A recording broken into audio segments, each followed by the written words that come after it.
Hello everybody, this is slightly later than 10 o'clock as I had intended to have this Facebook Live, but I have a really good reason why, and it's all to do with today's challenge, which is finding connection and maintaining connection as a special needs parent. So my big reason for being late today is I actually went and had coffee with a dear friend who also has who experiences similar challenges to me, I guess, and it was lovely to have this unexpected opportunity to be together and to chat and to catch up. And it's not something that we can do all the time because of all the different sort of responsibilities of our lives. But when it happens, I really enjoy it because I find I come away and I feel a lot better and I feel happier and I feel like I've been more understood, and I suppose it sort of does amazing things for mental health. Because the big challenge as a special needs parent is to maintain connections, and it's maintaining connections with your loved ones, so with your family. Sometimes your family doesn't understand what you're going through, or sometimes don't even accept that there is anything amiss or anything you've got to deal with your child. So it can be really difficult sometimes to deal with that and to find the support you need with your loved ones. And it can be hard, even harder to maintain friendships. And I suppose that's where, the biggest challenges for me have been, and that's mainly because trying to find the time to actually catch up with friends. You might make all of these plans weeks and weeks in advance, but if something goes wrong, if your child has a meltdown, if you've got a medical appointment to attend, if there's other family members who are ill or are just not coping well mentally, sometimes you've just got to say, look, this isn't going to work, and bail.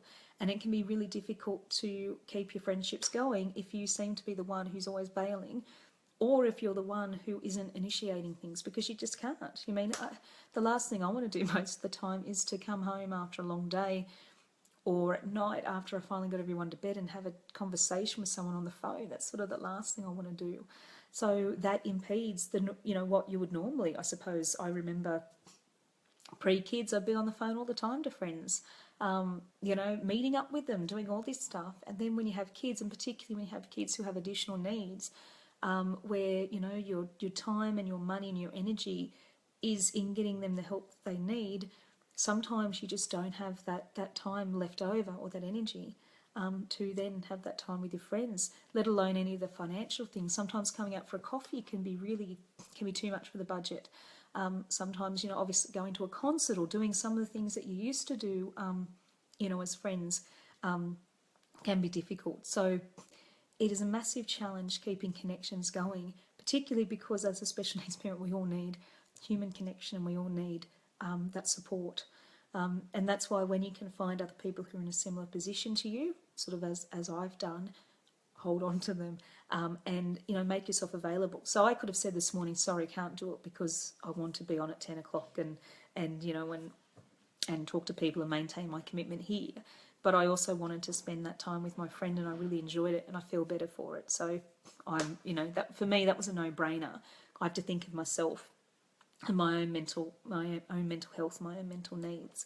But sometimes it can be really difficult to find, those connections. So there are some ways to do it. I suppose in this case, with this connection that I've got with this friend, we met when our kids went to school together. They went to Aspect together. So, so we've got that commonality. So it was sort of weird as an adult to make new friends, because I had friends who from school and from university and from work, but making friends as an adult can be quite confronting, and so it's been beautiful to have this friendship develop. So we've had that time together, and I suppose that the common interest and that common challenge together, and we've seen that through.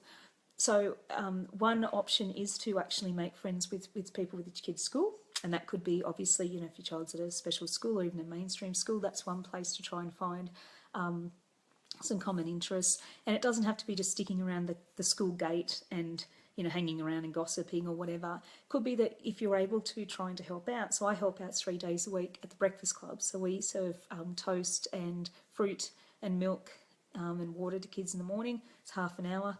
of my day in the morning, so I do that, and I've made friends that way and connections, which has been good. Obviously, making connections through sort of, any after school activities or things that you do. And it is just taking it really slow and informal. But sometimes it's the friends that you make through those parts of your life, so making new friends, they can be sort of the most valuable to you, because they will often understand sort of the stage of your life you're in, and some of the considerations and some of the issues that you're facing that way. The other thing I sort of wanted to touch upon with making connections is, and the importance of doing that, is that I think we sometimes just push to the side our own experiences with special needs. Our children are the ones with special needs in some cases, so maybe we don't feel that our own experiences are valid. I think very, very valid. And I think our experiences are just as valid as our children. We need to find the connection. We need to be able to acknowledge sort of how we're feeling and not be guilty about it. And I've written about this before. We need to just know that, yep, we're going to have bad days, and we need that support network for those bad days. And I think that we shouldn't feel guilty for feeling like we need that, or for feeling that we need an escape, or that we need our own interests and our own time to ourselves.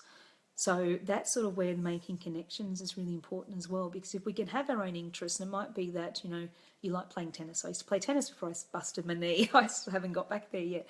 Made connections that way. That, even if you can sort of do stuff that gives you that escape from, from your family situation and from how you're feeling, as a carer, that's just equally as important as to finding someone who understands.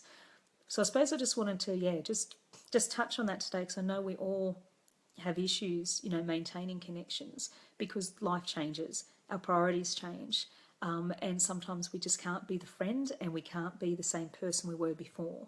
But that doesn't mean that, that we should, I suppose, give up or try not to sort of, find new friendships and new people. Because as I said, some of my closest friends now, I've only known sort of, since, the kids have started school. And that's just the way sort of it's happened. But I feel really blessed to have been able to create those friendships and, to have that ability to have connection. And of course, connection is sort of like, here, you're obviously on Facebook, so you're on social media. Obviously, and that if you can't find that sort of connection sort of in real life as readily, obviously there's a lot of groups on Facebook and on other social media that you can follow and find the connection with. So on Facebook, there are tons of groups, particularly, obviously I know a lot of the autism, the albinism groups. They're just great, because at any time of the day or night, you can have, you've got people there who, can answer questions for you and who just understand what you're going through.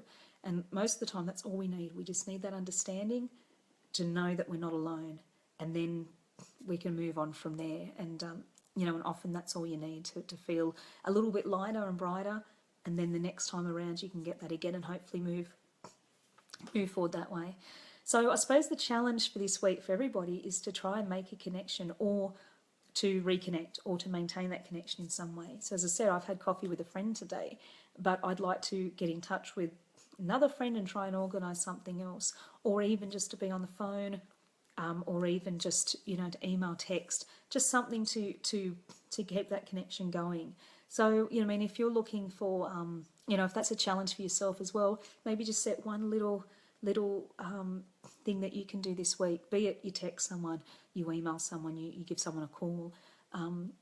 Then that way, it just gives you, it shows that little bit of initiative, that little bit of a link that you want to maintain the friendship and go from there. I know that every situation's different, but I do know from my own experience that trying to keep connections and the value of just having someone to talk to is invaluable and priceless.